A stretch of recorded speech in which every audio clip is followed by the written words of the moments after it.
What's going on, guys? Tyler here, back with another video. And I am filming this clip that you're watching now at the beginning of the video after having already done the wheel bearing service that we're about to watch. Before the intro I already filmed, I'm inserting this clip here in the beginning. For this, something I wanted to add that is very important. A front end service kit, a slide hammer, and this front wheel drive bearing set are all tools that I found functionally essential to doing this install, which I had all those prior to doing this, but what you'll kind of see throughout the video and what I eventually caved is I had to get some of these metal plates for pressing out the wheel bearing and pressing in the new one. I tried configuring a bunch of different pieces from this front end service set here, configuring a bunch of sleeves and washers and sockets and and a strap and trying to get everything just right to support it and be able to press it out, and it ended up being way more difficult and taking a ton more time than was needed. So I thought I'd add this because I thought from watching the Timmy the Toolman video on how he does this, I thought I could get away with not having some of these metal blocks, and I did my darndest to do without them, but I eventually realized that you do need something like this. So I have 2 of these here, but I actually have a total of 4 of them that I ended up getting and using. These are 1-inch thick, 12 inches long, 3-inch wide, just pieces of steel that I got from a local metal supply shop near me. The 4 pieces combined ran me $76. So I would imagine you'll find a similar pricing near you. Now, I went with 1-inch just to play it safe, but frankly, I think you could get away with using 1/2-inch, but like I said, I'm not positive on that, and I would have saved half the cost. Instead of $76, would have been $38 if I would have tried for the 1/2-inch ones. Not positive it would have worked, but I would think that would have been enough, in combination with some cut up 2x4 that I was using as well, but I already had that. But yeah, I just wanted to add that these, as much as I thought I could do this job without these blocks, they were quite important. And if you're already this far and you got your 20-ton Harbor Freight press, you got all this, like, you might as well get these, and that's kind of where I came to. I was able to get all the way through getting the wheel bearing out, the old wheel bearing out, but I knew I wasn't going to be able to brace the hub well enough without these to get the new wheel bearing in and have everything aligned well so it all presses in nice and evenly. And I didn't film a ton of pulling the wheel bearing out because I was struggling so much. But you'll see me putting the wheel bearing in and everything goes much, much smoother with these. But now getting that out of the way, let's jump into the video. What's going on, guys? Tyler here, back with another video. And in today's video, picking right up where we left off in the last one, we're going to be replacing this driver's side wheel bearing on the 4runner. I'm going to walk you through some of the steps, just more so a, do with me, or a watch what I do sort of deal. Not necessarily a how-to, but more a observing me do it.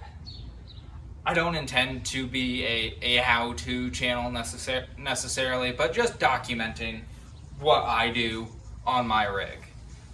I think there are other people, such as Timmy the Toolman, who make excellent how-to videos, but I just want to share my journey, and that's where we are.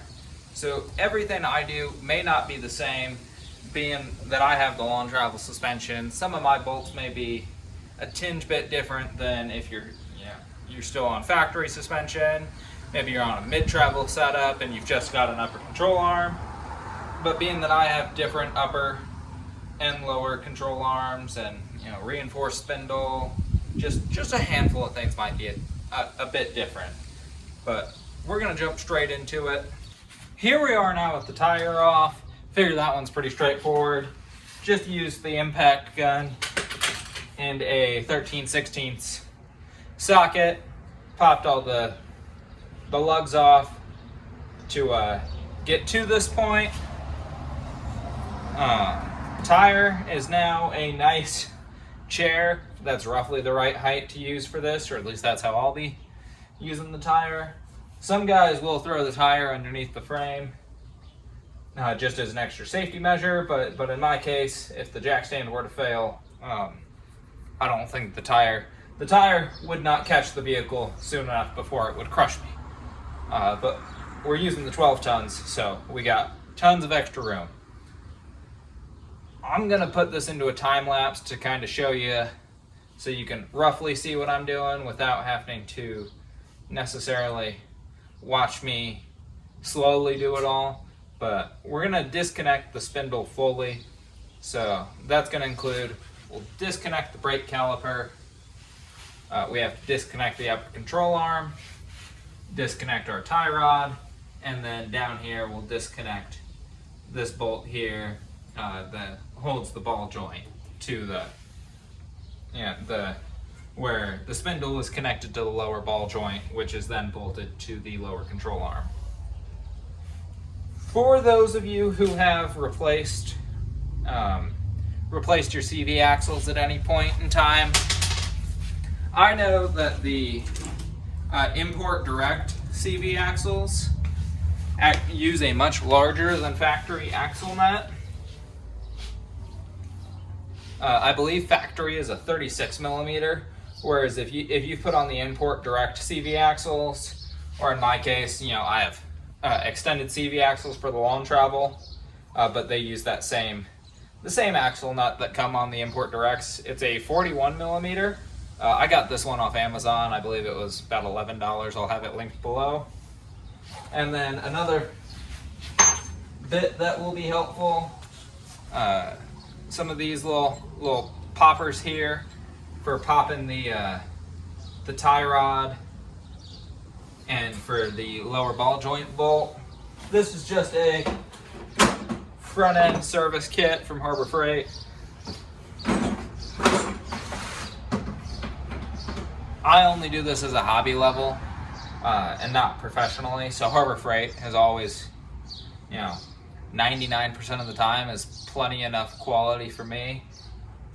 I understand if you're doing this daily, possibly wanting to spend more on it, but I've never had an issue with the majority of their products, and I stand by. You've seen in the videos that the majority of the tools I use are Harbor Freight, and I can't beat the price. They all have a warranty, and the number that I've actually broke or damaged has been few and far between.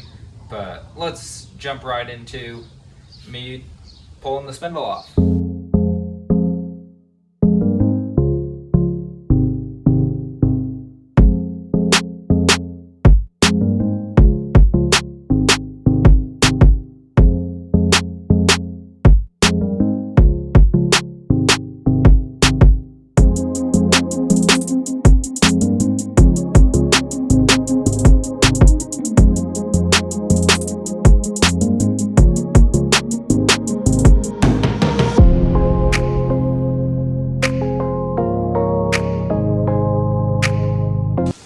Now that I got the spindle disconnected, I just wanted to take a second, go over a couple things.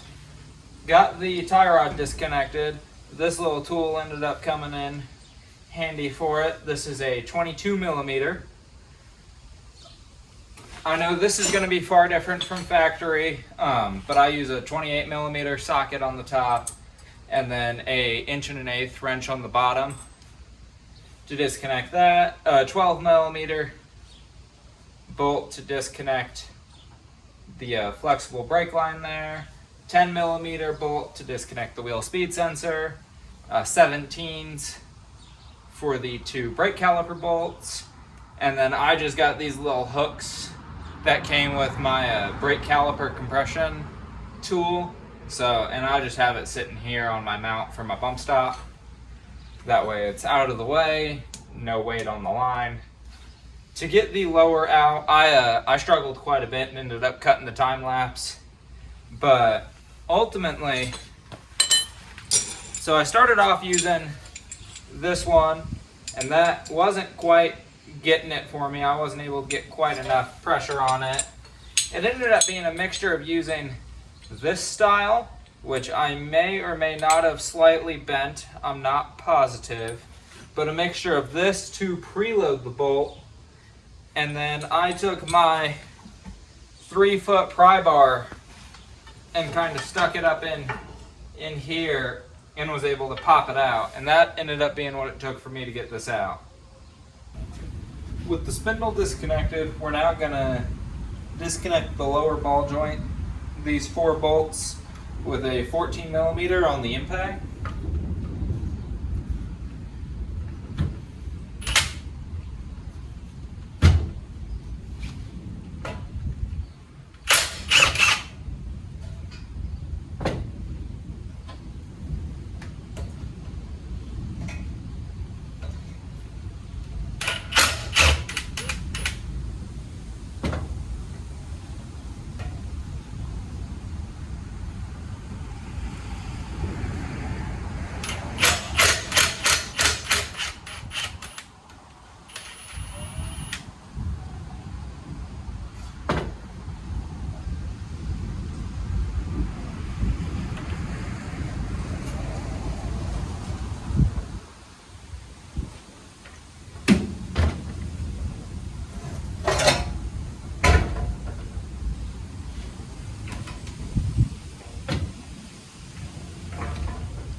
Now that that's disconnected, we're gonna clamp this into the vise and start taking our seals out.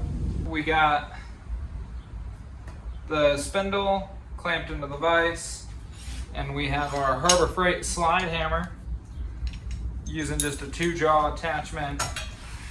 Gonna hook it on here and pull this seal off.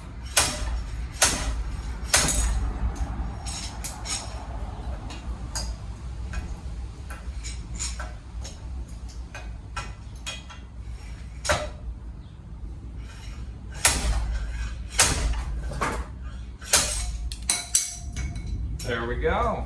So I already removed the hub from the spindle, but I want to take a second to show you how I did it. If you watch the Timmy the Toolman video on how to do it, he does this a way that is much more prepared. But, so I have the same Harbor Freight 20-ton hydraulic press, and you got to space out the spindle from here, otherwise, you know, the hub will come into contact with this. So I have 2 2x4s screwed together, and then these plates placed on top, kind of cradling it. But then once you try and go to apply pressure, these want to tip in. So what I did is I took from a bearing press kit I have these sleeves, and I put them at all 4 corners, and I got this ratchet strap kind of holding them together, and I was able to press it about halfway out like that before the studs started to contact here. And then what I did after that is I took this piece here, another, you know, ball joint puller type deal, and I was able to hook it around the sides and then continue to press the hub the rest of the way through. The entire time, whether in the hydraulic press or with this, I used this little aluminum 1-inch puck. This is left over from my front diff lowering kit of sorts that I had to remove for the off-road skid plate, but it just rests on here like that. You know, it's just made out of soft aluminum, so as I was digging in with this tool, it started to cut in a little bit, but that's okay because I don't necessarily plan on reusing these. We got the spindle back in the vise. So one thing, after I started to press the hub out, these two pieces, this little spacer and your ABS ring, kind of fell out the back here, so we'll just need to save those for later. And the order that they go in is, you know, kind of bowl side like this, and then this is curved, you know, with a beveled edge, sits in it like this, and goes inboard towards the engine. But now we're gonna pull this ring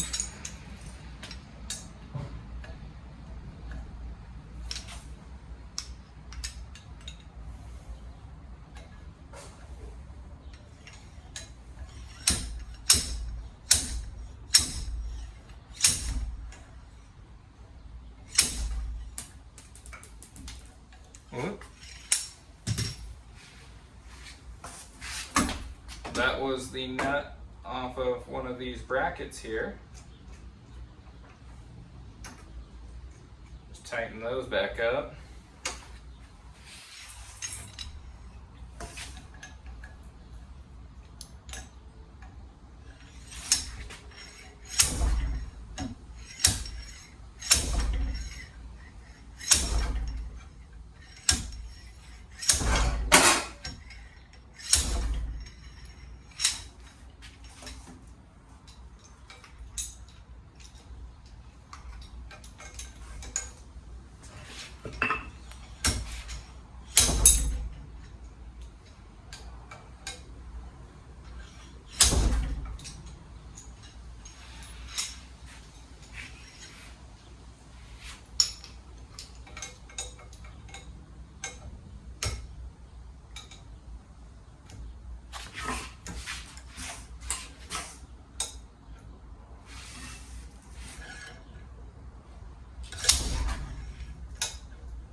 Boom! Here's a little bit closer look inside my bearing, and it's easy to see why I was having issues. I mean, my bearing is just falling apart. Like, you can just wiggle it every which way. So it looks like my bearing should come out pretty easily. But now we got to get this little retaining clip in. This little retaining clip out. You can kind of see the bearing was pushing pretty hard against it. So it was well overdue for this. Here we are. We got the old bearing pressed out. And sorry I didn't get a ton of footage of it. It ended up being quite difficult. And you're going to see a clip at the beginning of this video that I'm going to record after I'm done.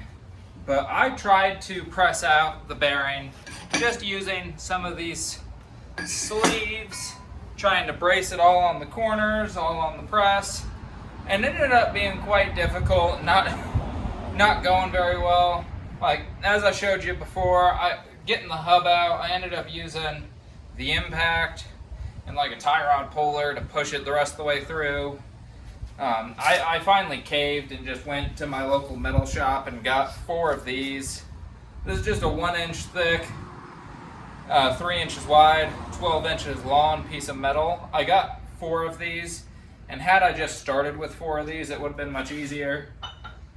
Because if you position, you know, the 4 of these, you can actually, you know, use your corners and like really brace and support And so I tried to be cheap about it and use what I already had, but things ended up coming out a little goofy. Pressing out became really difficult and took way longer than had I just done it the right way the first time. Like, here is my old bearing. It came out in a few pieces. Like, the outer race here started to crack apart at the end, and it's hard to say how much of this was from me doing this a little haphazardly versus how much was done just simply based off how the bearing was worn out.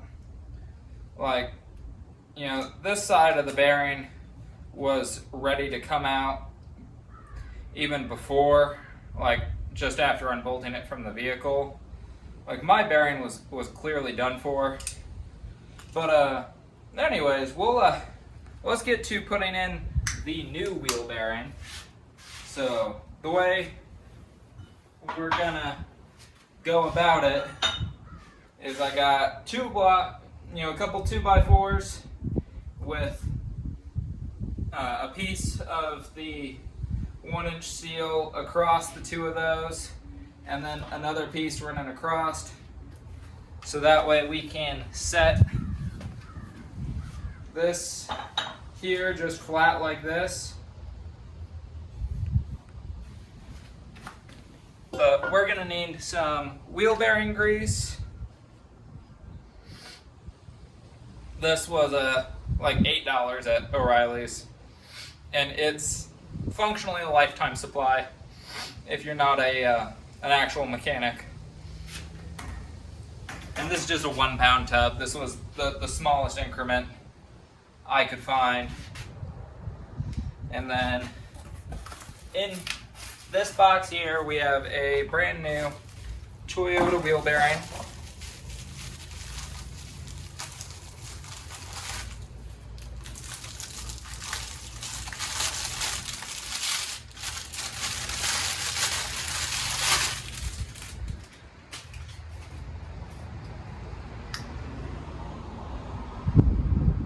And Toyota uses Koyo, is who their manufacturer is.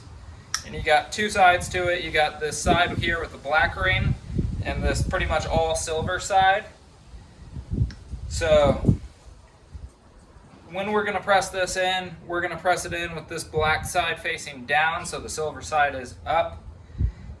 This silver side here is what faces towards the outside of the vehicle. So we got outside, inside, and then I got a towel for my hands, but I'm just gonna coat the inside of this, and I'm just using my finger, but gonna use quite a lot of this wheel bearing grease in this whole surface here. And I took a wire brush to the hub, the the ABS ring, the spacer, and just took a wire brush, kind of tried to sand, brush off any rust that might have been there.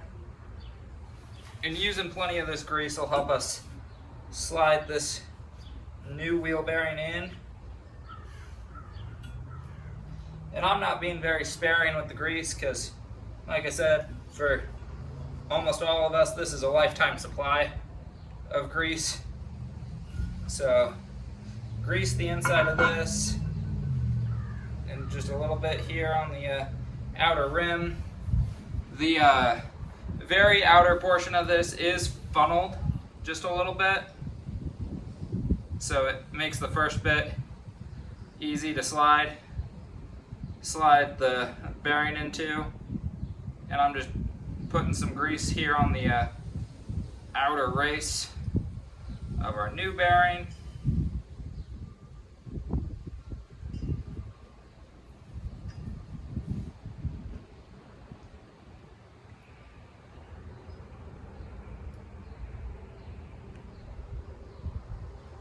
There we go. Just set that right there. Wipe off our hands a little bit. All right, so now I got the new wheel bearing. I'm kind of like a reverse pinch grip, holding it from the inside. Got our spindle, and boom. There we go. It drops in the first, like, I'm gonna say 1/4 inch or so, just kind of on its own. So that's nice and easy. And then on top of this,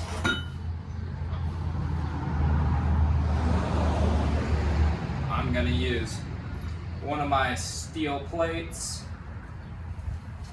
And I'm also gonna use one of these spacers just to get rid of probably maybe 2 of these. This just gets rid of this gap here I have in between, you know, just dead space to help speed up the process.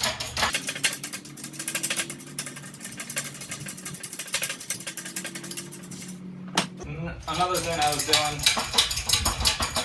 is before you get any tension on it, you can just use your finger and that speeds up. Trying to crank it down. Now we're just trying to line this up nice and straight.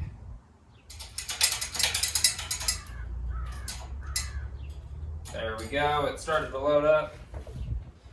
Now it should press in nice and easily. Oh yeah, just gliding on it. And this will help get the wheel bearing, I'm gonna say about between 80 and 90% of the way in. Because then the steel plate is larger and it'll load up. There we go, just a little bit of popping, but it's still going in nice and easy.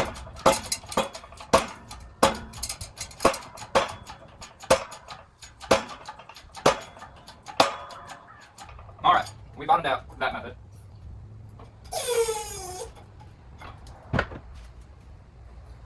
And then I like using the edge of the platform to set our spacers on, but now you can see got it pressed in like 90% of the way.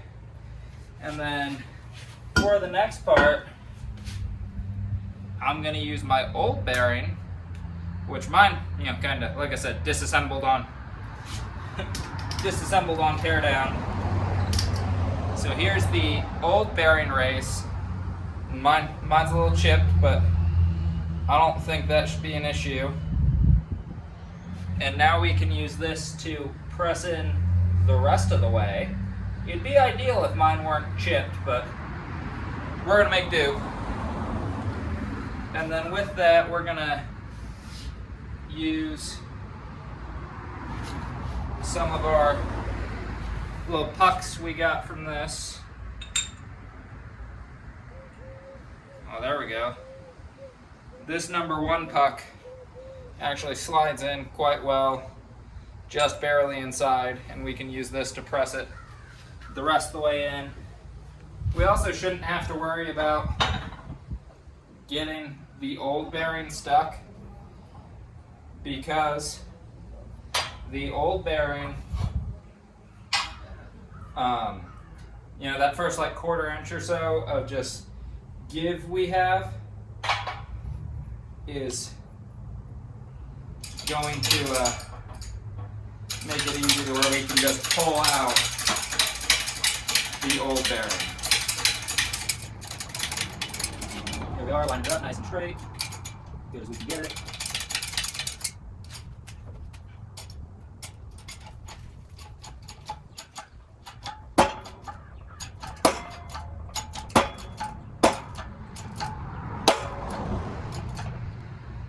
Alright, I think we're loading up on it. I think we pressed it all the way in. So it didn't take much after the first plate to press it all the way in. And now we're gonna check our work. There we go. I believe we can see the ring, you know, for the snap ring pretty well. I'll wipe down real quick. Oh yeah, we're pressed in perfectly. Wipe off our excess grease. Now we can put in our snapper in. But yeah, you can see, there we go. One new bearing, pressed evenly. And I got our old snap ring right over here.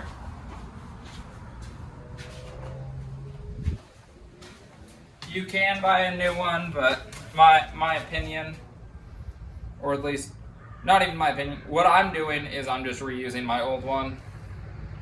And I'm just gonna flip it, you know, like reverse it, how it was.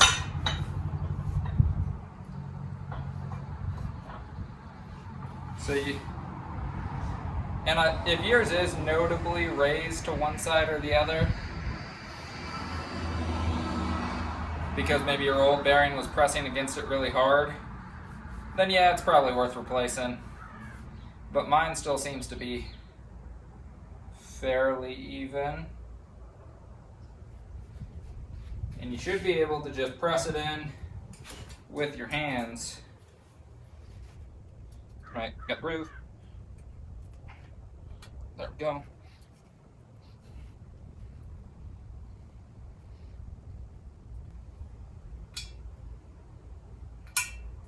Boom. Snapped in. Just like that, nice and easy. Now that we got our new bearing in, plus we have our snap ring in, our next step is the outer seal. We got a new outer seal. And for this, it is pretty straightforward. We're going to use more bearing grease here around the edge.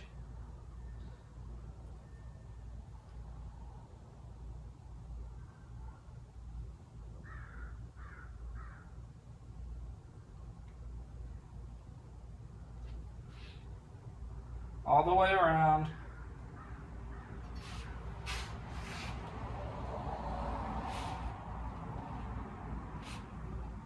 Make our new parts nice and easy to install. And then we're going to do the same thing on the inside of our new outer seal. Load it up with grease.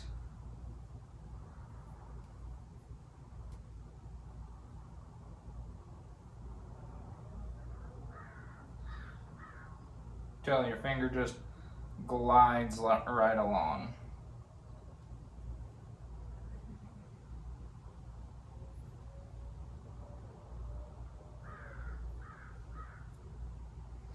Alright, plenty of grease there. You see the grease around here. Wiping our finger off. And then we're going to kind of just ease it on.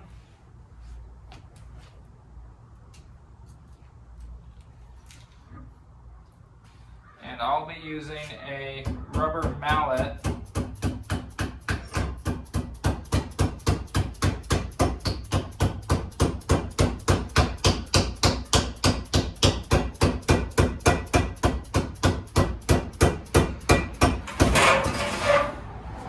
Stuff's moving. You don't want to use a metal hammer. It'll end up just damaging this outer seal. You could use a brass hammer, that would work, or a brass punch with a metal hammer, you know, like a steel hammer. I don't have a brass hammer or a brass punch. I do have this rubber dead blow mallet, and this is not causing any damage.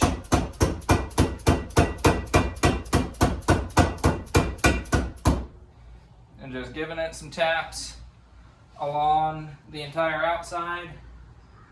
One thing to look for to know you got it all the way on, you'll hear the sound change, plus you'll see this rubber ring come into contact with our snap ring.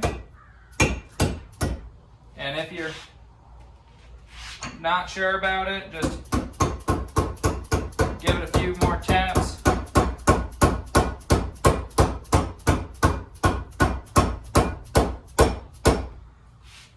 would say that is that's in there. We're back here at the press, and so now we got to put our hub on. I took a wire brush, both a handheld one and a drill brush, cleaned off the hub a good amount, but we need to press this back in. Before we press that back in, we have our brake dust shield, or a brake shield, which if you were as diligent as I was, you bent yours quite a lot. Just as I did, so way to go. But now we'll bolt this back on. And it's pretty straightforward as to how it should go. You got your 2 bolts here on the side of the spindle. Those are for your caliper. And then my brake shield is cut because I've done the Tundra brake upgrade. But you know, functionally, the side with the open hole towards where the calipers go. We got bolts, and we're going to put them in. These are just our 12s, nothing too crazy. And I got a ratcheting wrench. Snug these on up, nice and easy.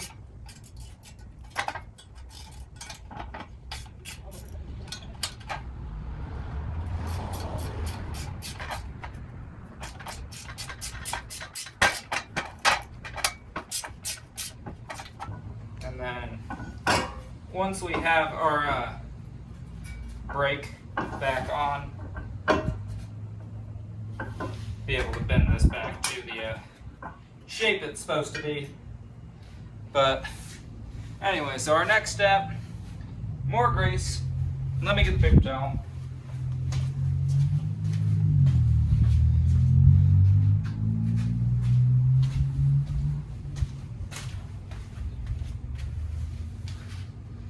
Grease. So we're going to grease this surface here, the outside of the bearing. We're going to grease the inside of the bearing.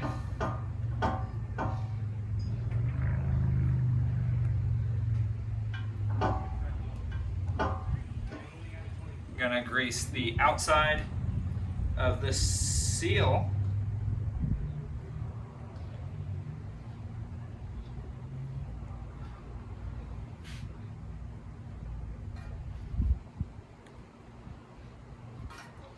There we go. Then we're going to grease the hub itself. All this in here. And this lip down here too. Going to grease that. Lots of grease everywhere.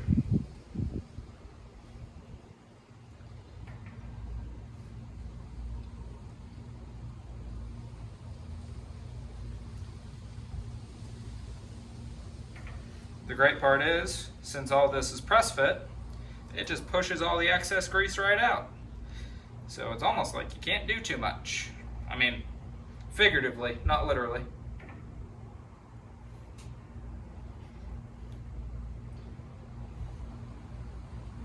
All right, we got that. So now, the way we're gonna press this in, I got, if you're using the Maddox kit, to give this is the number 15 sleeve on top of just one of these included plates that the 20-ton press comes with. The reason we're using this sleeve is it fits right in here, so that way we don't put pressure on the lugs. But we're kind of we're flipping the spindle upside down now, going in reverse order. So we got the number 15 sleeve, hub, boom, wipe off our hands and our head because it's hot today. Then we're going to take a little bit more tension out of our press, suck it back up.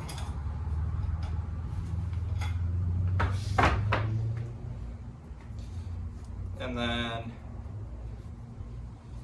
we want to grab this. We want to be able to support the inner race of the bearing. So for that, I'm thinking not that one.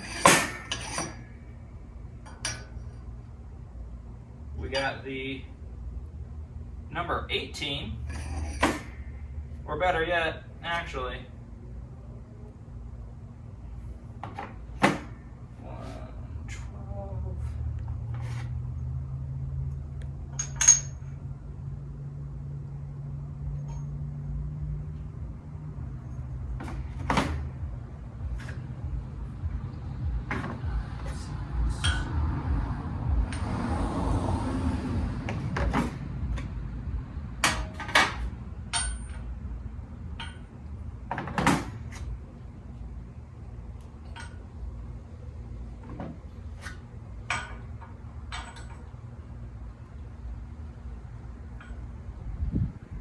Okay, so I was thinking about using this, but I just realized the error in that,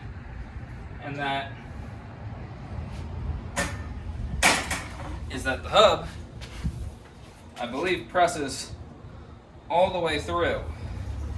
So we're going to use the smallest sleeve in the kit, line it up with our inner bearing race, plop this down right here, and it kind of self-balances. Then using the 001 little sleeve cover,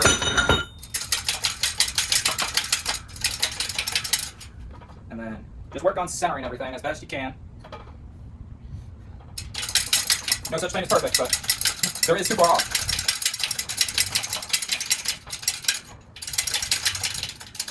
There we go. All right, so we have everything braced and supported. I'm looking straight on at it, making sure everything goes smooth, and it should, and it is, pressing nice and easy. There we go, about halfway. I mean, we did a good job greasing it.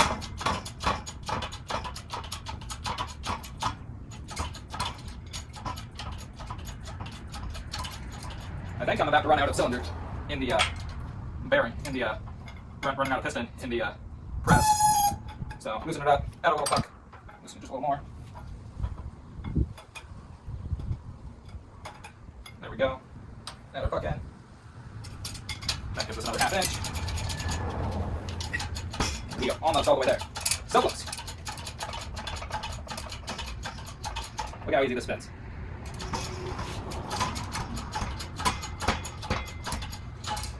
And it loads up.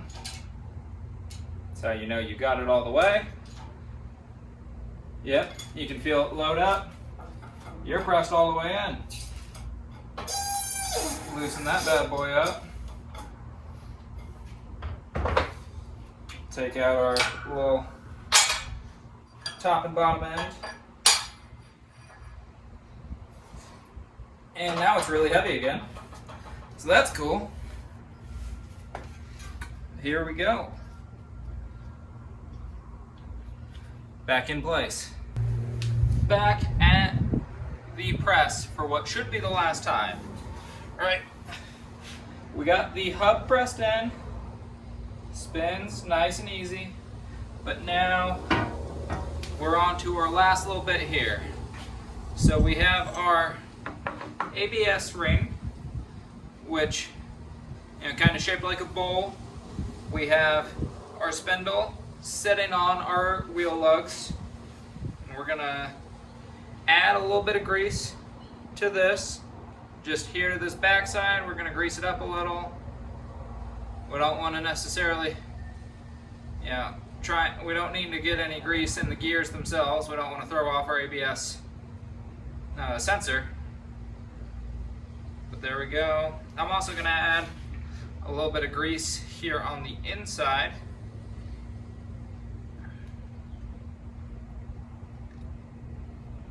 There we go.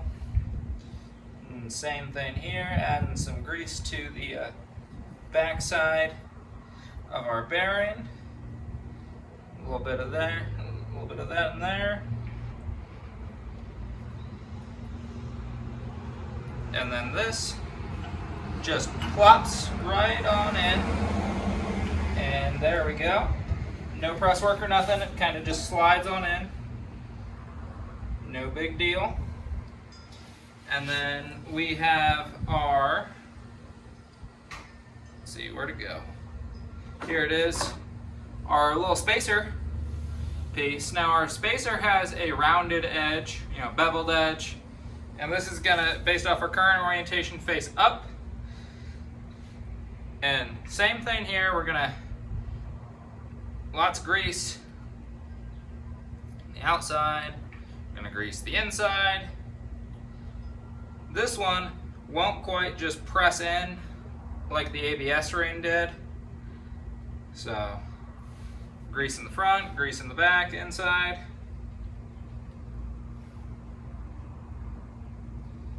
There we go.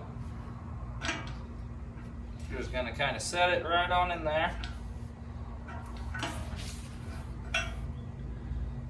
Make sure we got grease on this lip here too. We still got that. We're gonna set that on there, wipe off our hands. Now we're going back to the press. And for this, you can use, like I'm gonna use this number 3 piece here. It doesn't have to necessarily be a sleeve because the hub is not going to press all the way through the spacer, so it's okay to use something like this. But I still have our number 15 sleeve in the press. That way, we're still not putting any pressure on the lugs. Here's our number 3.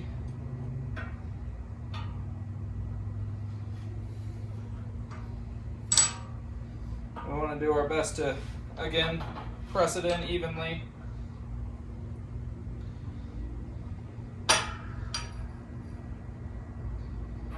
And I am using one of these sleeves just to reduce the distance of how far we have to press it. So there we go. We are pretty even.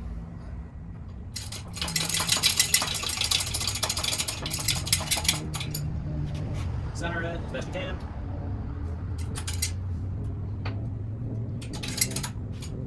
And this, just like we've seen, press it on super easy. And now we feel the press starting to load up. So we have pressed it all the way on. Take that off, take that off. Here we go, just like such. We got that pressed in. Everything still moves smooth as a unit. And now on to our next bit. We have our inner seal. Got a brand new one.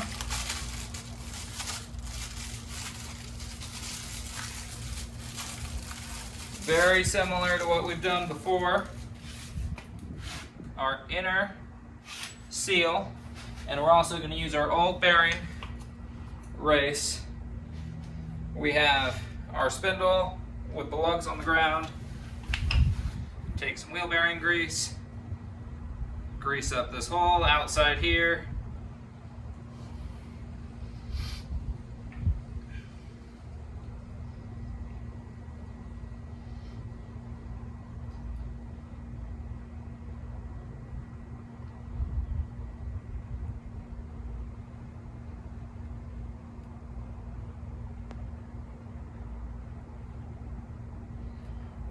And then we're going to do the same thing, kind of just getting this lip here so it has no friction going in. And so here we go. Got that just like such. Wipe off our hands again. Our old bearing race. And I still have that number 1 plate in right there.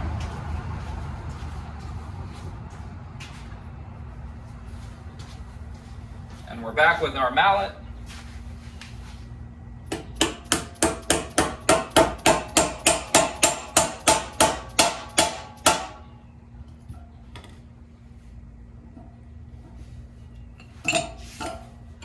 And kind of just work your way around.